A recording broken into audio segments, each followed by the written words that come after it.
Um olhar sobre o mundo, a vida e a sociedade, à luz da Palavra de Deus, com Augustus Nicodemos. Olá, começamos mais uma edição do nosso programa Em Poucas Palavras. Que bom que você está aí com a gente, acompanhando nesta emissora, nesse horário, como sempre estamos, pela graça de Deus.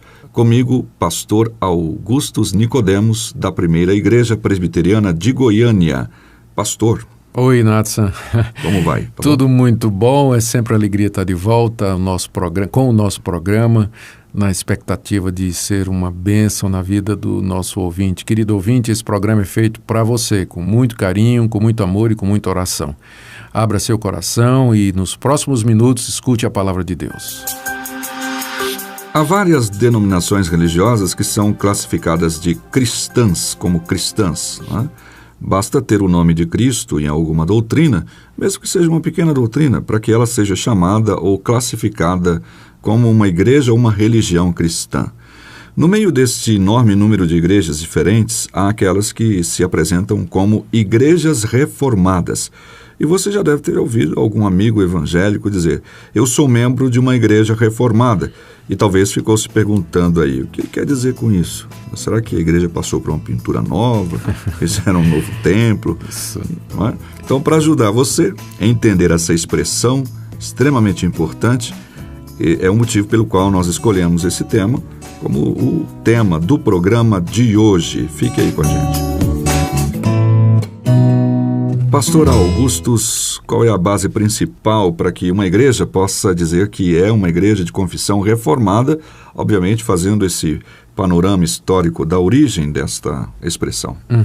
Nathan, o crescimento do interesse pela fé reformada em todo o mundo é um fato que tem sido notado por todos os estudiosos de religião, né? É um fato mesmo. Fato, né? Em toda parte cresce a publicação da chamada literatura reformada, aumenta o ingresso de estudantes em seminários e instituições reformadas, cresce o número de eventos realizados em torno da fé reformada, há o surgimento de novas igrejas e instituições de ensino reformadas e o número de pessoas que se dizem reformadas, especialmente oriundas de denominações pentecostais, também vem crescendo.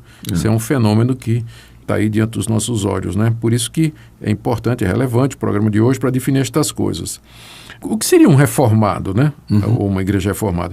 Por reformado, eu entendo aquela pessoa que adere a uma das grandes confissões reformadas produzidas logo depois da Reforma Protestante do século XVI, que marca o início da chamada Reforma, com o convite do monge Martinho Lutero para a discussão de 95 pontos com os teólogos da Igreja Católica Romana da sua época. E Lutero estava insatisfeito com os rumos da igreja e aí ele queria reformar a igreja católica de dentro para fora e foi excomungado, mas o movimento de reforma da igreja continuou. E depois de Lutero vieram Calvino, Melanchthon, Zwinglio e muitos outros chamados de reformadores que continuaram a obra de Martinho Lutero e de Calvino. E muitas confissões de fé, declarações de fé foram produzidas, onde se expressava o cerne desta compreensão do que é o verdadeiro evangelho. Além disso, para resumir esse pensamento da Reforma Protestante, se criaram os 5 grandes slogans da Reforma, que são muito conhecidos: a Sola Scriptura, Sola Gratia, Sola Fide, Solus Christus e Soli Deo Gloria. Então, cada um desses pontos refletia uma frente de combate ao catolicismo da época. Por exemplo, quando os reformadores disseram sola Scriptura, somente a Escritura, eles estavam dizendo que somente a Bíblia deveria ser a base de fé e prática para a igreja, e não os pronunciamentos papais, os documentos dos magistérios e de concílios, mas a Bíblia e somente a Bíblia deveria ser a base da igreja. Quando eles diziam sola gratia, então estavam dizendo somente a salvação é somente pela graça de Deus, não é por obras. Quando diziam sola fides, eles estavam dizendo de que maneira essa salvação graciosa nos chega, que é somente através da fé, não é pela mediação da igreja e dos sacramentos na igreja. Quando dizia solus Christus, estava dizendo que somente Cristo é o nosso mediador. Maria não é medianeira, os santos não são medianeiras. E soli deu glória, que é o último sola, não é? Simplesmente quer dizer que toda glória é somente de Deus. Ele não divide sua glória com o homem, porque a salvação do começo ao fim é uma obra dele. Então, estas são ou foram características do movimento reformado no seu início. E aqui a gente podia acrescentar também aqueles chamados 5 pontos do calvinismo que vieram 150 anos depois da Reforma Protestante e que ficaram resumidos naquele acrônimo, né, TULIP, né, daquela famosa flor, e que são o depravação total, eleição incondicional, expiação limitada, graça irresistível e perseverança final. Então, esses eu diria que são os pontos centrais da teologia de uma igreja reformada. Uma igreja reformada é uma igreja que historicamente se associa com o movimento começado com Lutero e com Calvino, que adota uma dessas grandes confissões de fé, que abraça os 5 slogans, os 5 solas, não é? E cuja soteriologia ou doutrina da salvação é em cima desses 5 pontos da chamada tulipa, né? Do tulip. Tem que lembrar também, Natsan, que a Reforma produziu movimentos associados aos seus líderes, né? Como, por exemplo, igrejas calvinistas, zwinglianas, luteranas. Estes líderes concordariam substancialmente entre si com relação aos solas e aos 5 pontos do chamado calvinismo, né? Embora divergissem em outros. Eu estou aqui me referindo aos luteranos, zwinglianos, calvinistas.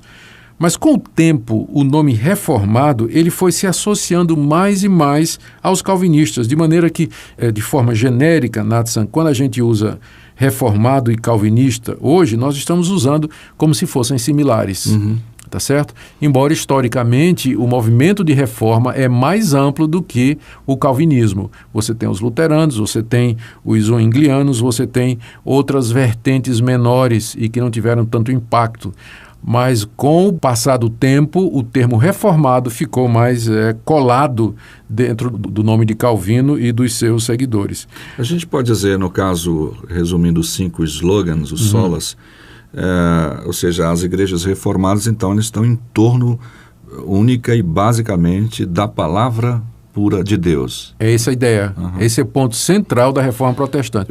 Os demais fides, ou seja, todos eles têm que estar submissos à palavra de Deus. Exatamente, porque o ponto da Reforma Protestante foi que a igreja no século XVI, a igreja católica romana, ela estava infestada de práticas e doutrinas que não tinham fundamento na Bíblia. Ou seja, valeria qualquer coisa. Valeria qualquer coisa. De onde vinham essas doutrinas? Elas vinham do magistério católico, vinham da palavra do Papa, vinham da tradição. A Igreja Católica acreditava e acredita em revelação progressiva. Deus continua a se revelar e a trazer novas verdades à sua igreja através das épocas.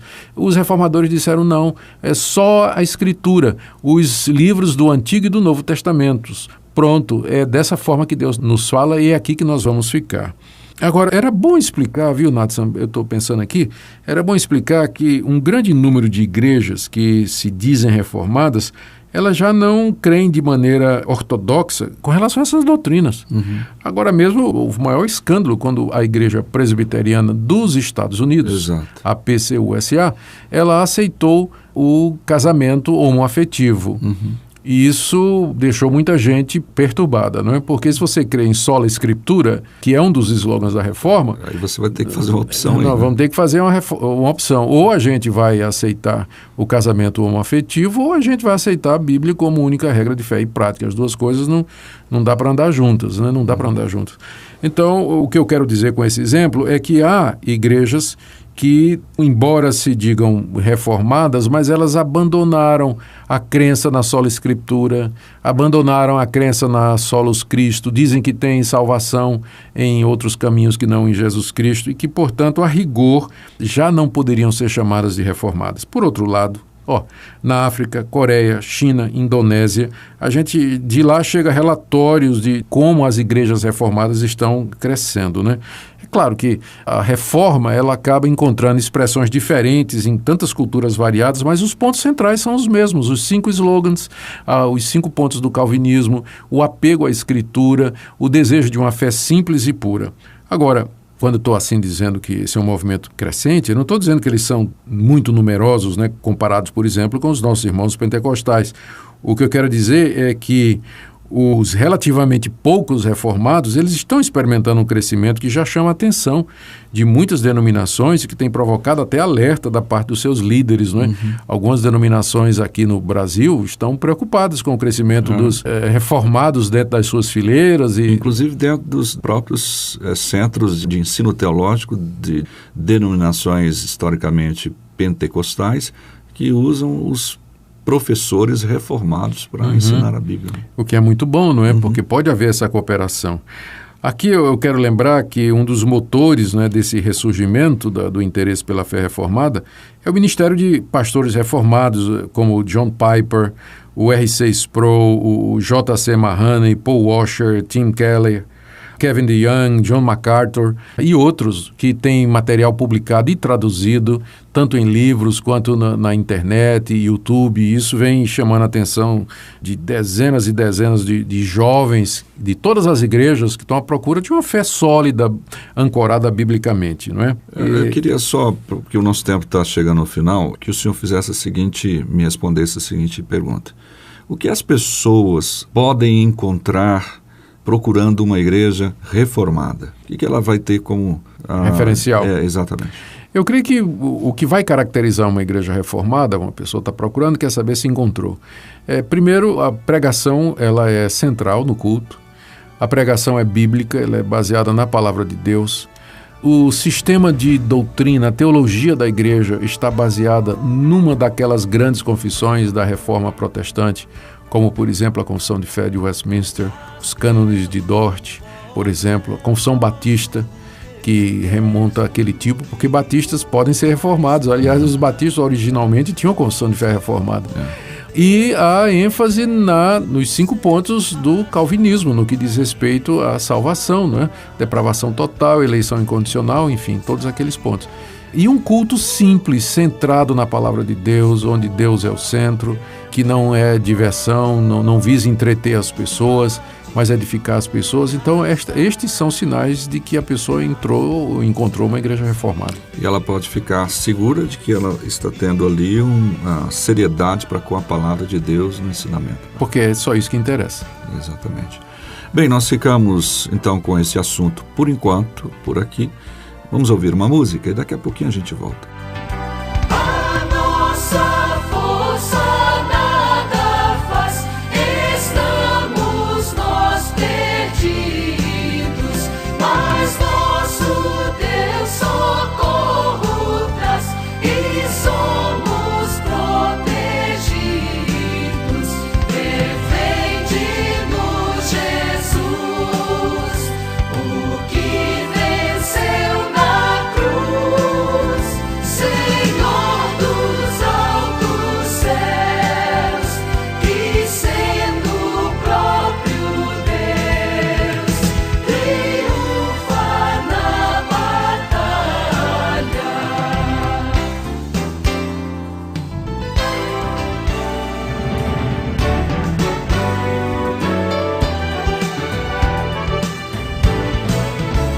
Sim, que a palavra ficará. E chegamos ao final de mais uma edição do nosso programa Em Poucas Palavras, que hoje falou sobre a igreja, sobre as características da igreja, de uma igreja reformada. Por falar nisso, você deve visitar a Igreja Presbiteriana, primeira Igreja Presbiteriana de Goiânia, que é uma igreja de confissão reformada, como é a Igreja Presbiteriana do Brasil. Pastor Augustus. Queria só reiterar o convite que você está fazendo, Natson, dizer que você será muito bem-vindo em nossa igreja e que recebê-lo será um grande privilégio para nós. Apareça. Até o próximo programa. Em poucas palavras,